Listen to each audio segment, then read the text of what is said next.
पुण्यातून एक मोठी बातमी येते आहे। स्वारगेटमधील बलात्कार प्रकरणाच्या घटनेनंतर आता तोडफोड सुरुवात झाल्याचे दिसत आहे।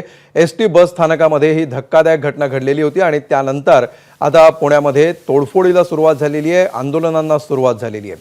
ठाकरे गटाकडून स्वारगेट बस स्थानकामध्ये सध्या आंदोलन पुण्यामध्ये 26 वर्षांच्या तरुणीवर शिवशाही बसमध्ये अत्याचार झाल्याची घटना घडलेली होती। पहाटेच्या वेळी ही घटना घडली आणि त्यानंतर आता पुण्यामध्ये याचे पडसाद उमटायला सुरुवात झालेली आहे। ठाकरे गटाचे नेते सध्या कार्यकर्त्यांसोबत स्वारगेट परिसरामध्ये आलेले आहेत आणि त्यांनी या ठिकाणी तोडफोड करायला सुरुवात केलेली आहे। या घटनेविरोधात निषेध नोंदवला जातोय आणि आंदोलनाला सुरुवात झाली आहे। येतोय पुण्यामधली ही दृश्य सध्या आपण पाहतो आहोत।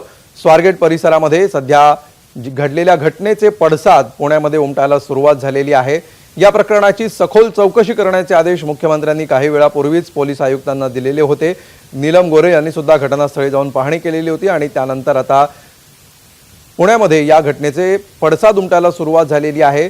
या घटनेचा संताप व्यक्त करण्यासाठी राजकीय पक्ष रस्त्यावर उतरत असल्याचं चित्र आहे आणि त्याच पार्श्वभूमीवर पुण्यामध्ये ठाकरेंच्या शिवसेनेकडून आंदोलनाला सुरुवात झाली। एबीपी माझा, उघडा डोळे बघा नीट।